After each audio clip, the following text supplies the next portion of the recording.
we're going to learn a little bit about New Illinois. Grassroots organization seeking nonprofit status. Their mission is an interesting one. And so is the person we're going to talk to. Her name is G.H. Merritt from Lake County. Got an interesting biography. We can get into that with her as well. G.H., good morning to you. Hi, how are you today? We're doing very well. How's everything going? Great. You and I had a chat on the phone the other day when you called and said, hey, I'd love to come on and talk a little bit about New Illinois and what our mission is and what we're about. And I'm intrigued by the overall concept. Give us a little background on you first. Oh, what would you want to know? Well, you want to start out with account numbers and Social Security, that'd be fine. But, we can go with more of the stuff in abstract.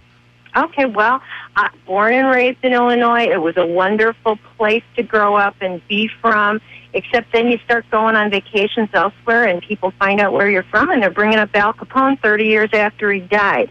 And even as a child, running through the cornfields that you're not supposed to be running through, having a wonderful growing up years, you always knew something was a bit off.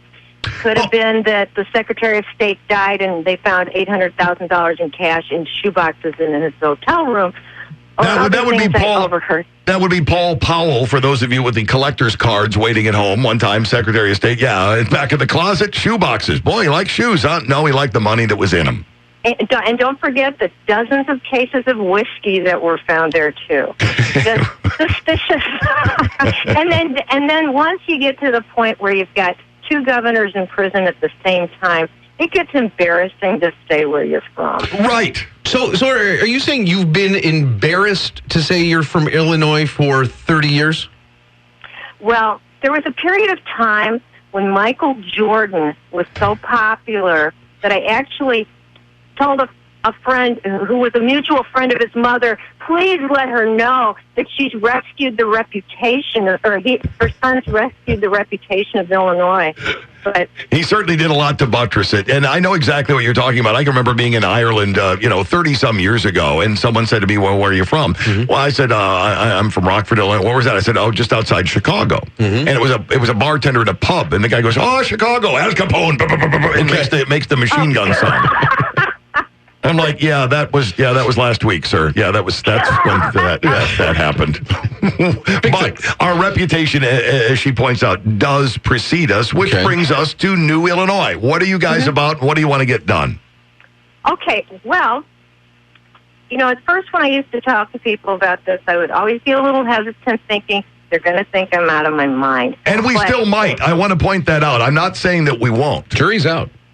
Okay. Well, it's really gratifying, though, that as time's gone on, we're getting taken more and more seriously, including by law professors. And so what we are doing is, and the genesis of this was, when after the crash, like 50% of other Illinois residents, my husband and I were thinking, which state should we move to? And looking at Bureau of Labor Statistics figures, and it's like, wow, why is it that Illinois is doing so much worse than the other surrounding states? Does it have higher unemployment, fewer opportunities? And so that was just kind of percolating for a long time. My cousin's a judge, and one day I said, hey, since I live, our county borders Wisconsin, I said, hey, could we detach from Illinois and join Wisconsin? And he just kind of laughed at me. But anyway, so it was just kind of going on like that. And then one day it was kind of just like an epiphany moment. Why should we be the ones to leave?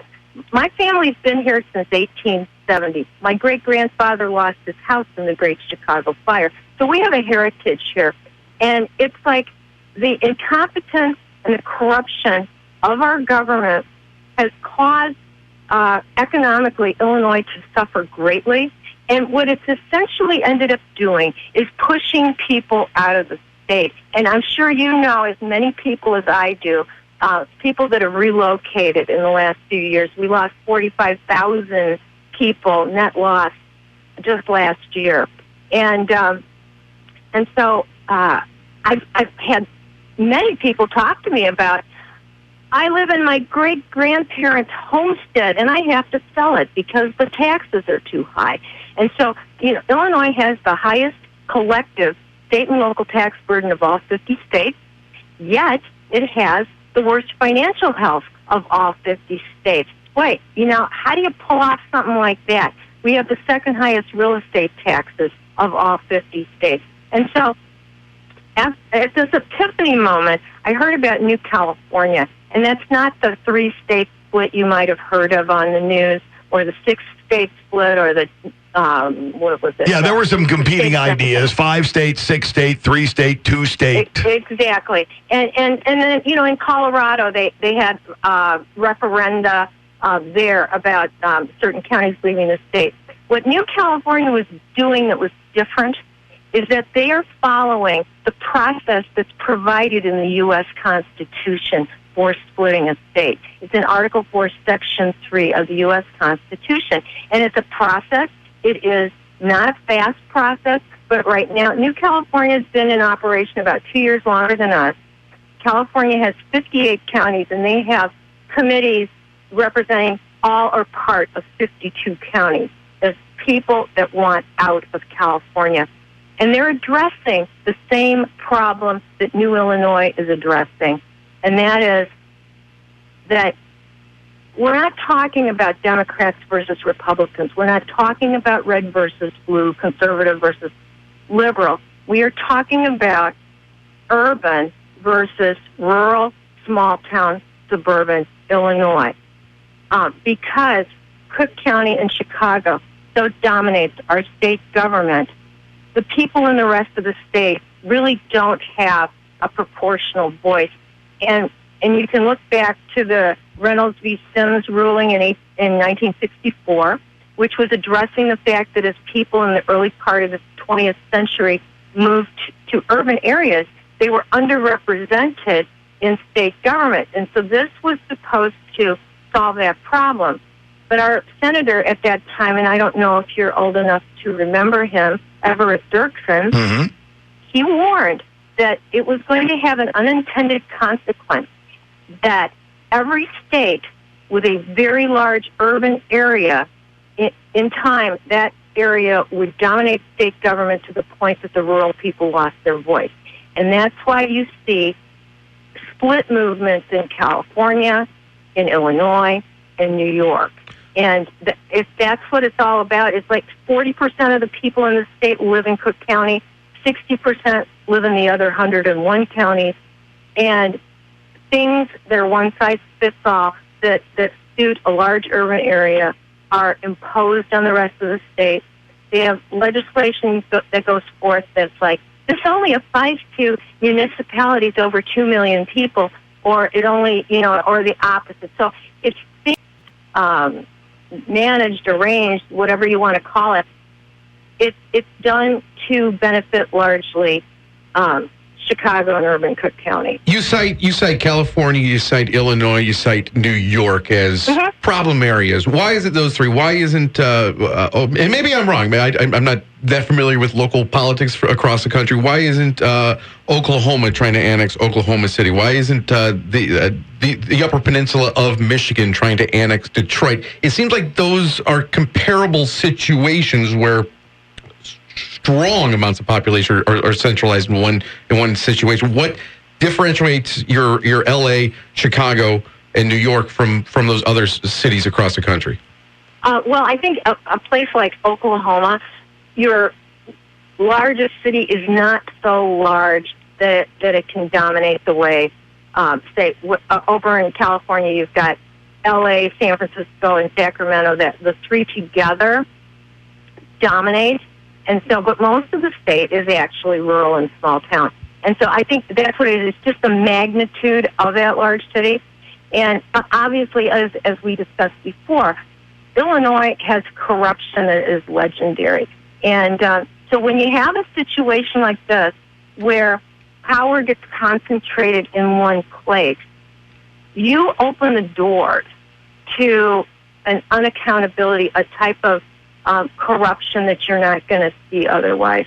And so I can't fault anything that you've said so far. All the things that you laid out are right. We lead the Midwest in outbound migration. You know, as far as fiscal health and all that goes, we're sitting at the bottom, but we're pulling more tax money out of anybody else's place. People, recent polling, as recent as 3 months ago, you had 58% of people polled saying if they could, they would move. Yeah, that does indicate that there's really something wrong in the overall kettle. Is there a way for Chicago and Illinois to get along that would benefit you? Actually, I really think, and you know what? We don't fault Chicago's lawmakers for looking out for the best interests of their constituents. Okay? I mean, that's their responsibility. Mike Madigan's constituents love him because he brings home the bacon. What they probably are not aware of is that he's bringing home their bacon and he's bringing home our bacon. They don't perhaps realize how he is harming the rest of the state in order to serve his people. And so while we don't begrudge them their responsibilities, the rest of Illinois is culturally and economically different from downtown Chicago, and we have different needs than they do. For instance, they have a big gun violence problem. Well, deal with it, Chicago. But downstate, you got livestock and you got coyotes. You got a hunting culture. And so what did they do in Springfield? They jammed through a law which I'm sure will eventually be found unconstitutional, but not before it puts all the gun dealers out of business. I have a friend whose family had a gun shop in Waukegan for 55 years. They just closed up shop. And so I think that it's like a marriage that's got irreconcilable differences.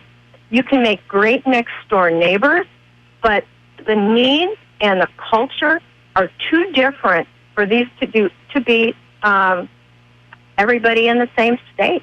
And I'm sorry to interrupt, but we're battling a clock as well. I just want to let people know we're spending some time with G.H. Merritt. The organization is New Illinois. I encourage you to do some Googling and look. Do you have a website that you can refer people to find out a lot more about what we're talking about here?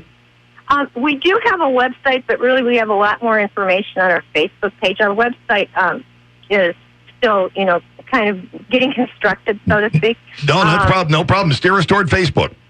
But yeah, its Facebook is New Illinois, and our website is newillinoisstate.org. And let's see what else. And then also we're going to be at the Machine Shed in Rockford on Saturday. Oh, outstanding! Is this people who are out and about can swing on by? Do they need to call ahead of time? Yeah, they should call ahead of time, or they should RSVP to roscoeguys@gmail.com. That's ROSCOE, like the town, guys, GUIS, @gmail.com. And it's from 11 till 1. All right. Well, I hope people avail themselves of the opportunity and check out what you have to say, because you make some fine points. It will be an interesting thing. It would be an interesting thing to come to fruition. Even getting there would be full of interest, I think, for a lot of people, even non-political people. But unfortunately, once again, up against the clock.